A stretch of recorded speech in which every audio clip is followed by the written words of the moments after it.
So Hailey Van Lith hooped yesterday.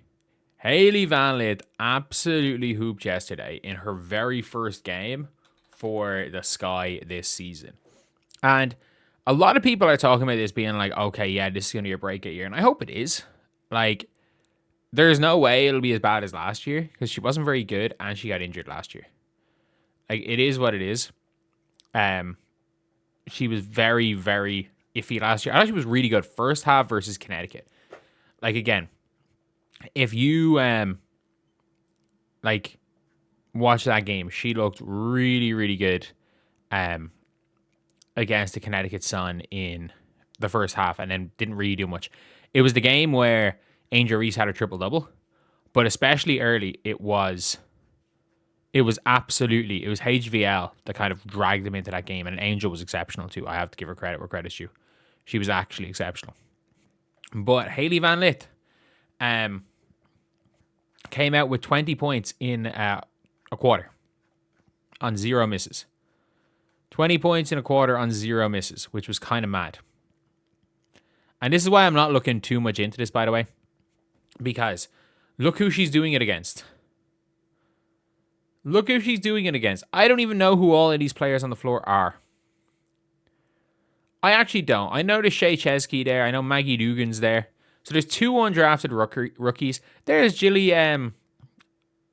Jilly Aileen, who played for the Fever last year, played 1.5 minutes in preseason, then got cut. Okay, yeah, she's going to hit a shot over undrafted rookie Maggie Dugan. Like, Hailey Van Lith, all she showed is that she can absolutely cook third stringers. That she would be the most dominant player in the WNBA if she was playing third stringers every night. HVL struggled against the Mercury starters. And that's the problem, is that there's no like real G League equivalent for W. But she's at that Jimmer Fredette tier. She suffers from Jimmer Fredette syndrome. Evidently way too good. Like, what Jimmer Fredette syndrome is I tried to get it. It's realistic. It's known as Cameron Jerome syndrome. It's where you're way too good for the championship but not good enough for the Premier League. So every year, Cameron Jerome used to be near the top scorers in the championship, which is the second tier of English football. But every year he tried to come up to the Premier League, he was terrible. Teams kept signing or his team would get promoted and he'd be terrible. So for people that suffer with Cameron Jerome syndrome right now, Adam Armstrong's the best example. He has 7 Premier League goals in like 100 games. But in the championship, he's been the best. Every year he's in it, he's one of the best players. So HVL has Jimmer Fredette syndrome, basically, where Jimmer Fredette goes down to the G League and he drops 50. Or Mac McClung is a good example. If you put Mac McClung in an NBA game, he would struggle. Because he's not good enough to be an isolation scorer at the NBA level, but he's all of his weaknesses get exposed. And that's the problem with HVL, is that she can get buckets, but it's not like she gets buckets incredibly well at the WNBA level. And she definitely does not get buckets well enough that it makes up for all the deficiencies in her game. And the fact she's slow. That's the biggest thing. She's slow. She's shifty. She's skilled. She's got a handle. She's just slow and small.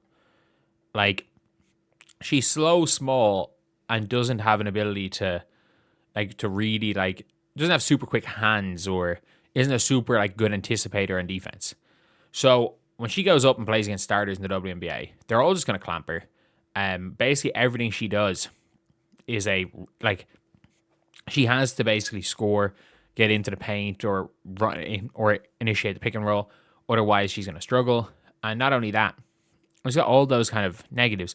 She's going to cook on the defensive end. But we saw against third stringers, what she did there, a lot of players in the Sky couldn't do. She is one of the best pure shot creators in the Sky. It's just, she's not a good enough pure shot creator at the WNBA level to make up for her deficiencies. But if you brought her to Europe, she'd be one of the best players in Europe. She absolutely would be. Is the pace a little bit slower? It's like Mike James. It's like Mike James in the NBA. Mike James has had chances to be a starting point guard in the NBA, and he's actually looked good. His ability to create a shot, he scored. He's had some really big NBA games. He is a bucket. The problem is that a lot of the time he's been a bucket on bad teams, or he's been a bucket as like a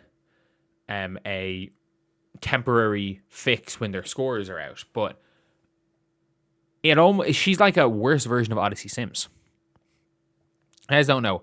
Odyssey Sims, when she's a starter and it plays on high usage, is actually pretty good. And she's always been pretty good. We saw it with the Fever. But like Odyssey Sims, when she's playing on low usage or off the bench, is legitimately terrible. Which is why for the Wings, I'm like, oh no, what have you done? What have you done? You're bringing Odyssey off the bench. It didn't work the last time you signed her and played her off the bench. But yeah. So HVL, in her defense, she cooked. No matter what anyone wants to say, HVL cooked. But she scored 0 points with 3 minutes to go. With 3 minutes to go in the third quarter, she had 0 points. She then went and made 8 shots in a row. It is one of these things where, especially in preseason, like we saw it as well from the Fever.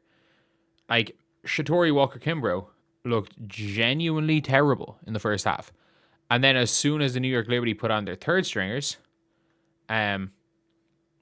like legitimately, she looked like the best player on the floor. She looked unbelievable against the third stringers. And that is a thing. Against the third stringers, it's very easy to go and get buckets. It's very easy to kind of make some mistakes, to take that extra dribble. But when you're coming in as a tertiary point guard, it's going to be tough. Because I do think, look, they protected HVL. Or HVL would have been taking the expansion drafts. They traded their picks to protect HVL. But, like, I thought Lattimore looked better against the starters. I did. And it's going to be tough. I think really, really tough for HVL to get any sort of role on this team. I think Sloot not being okay, like Sloot's knee being at her to start the year, like HVL will be there at the start of the year, no question. I don't know if HVL ends the season on this team. I really don't. And a lot of people are like, oh, it's going to be her year based on a preseason game. I'm sorry. We have watched Jaylen Brown. Jaylen Brown, who tried out for the Fever last year, didn't make the team. We watched her look like Michael Jordan in preseason in Caitlin Clark's very first preseason game. Like, it is... Preseason means nothing. We watched Jessica Timmons look unbelievable. We watched Kiana Traylor look like she couldn't play basketball, and then she went out against the third stringers and looked really good. It is a very different game playing third stringers, especially the Mercury's third stringers, who might be the worst third stringers of them all. She basically did it on undrafted rookies and Gilly Aileen. I'm not sure how to pronounce the name. I know it's not Elaine, which is what we thought it was. I know it's not that. But she basically played undrafted rookies and Gilly Aileen. Like, it's impressive to score 20 in any sort of WNBA game, yeah. But, like, the problem is that everybody we've saw in college, whether it be Louisville or TCU, HVL can get buckets against college-level opposition. And that was college-level opposition.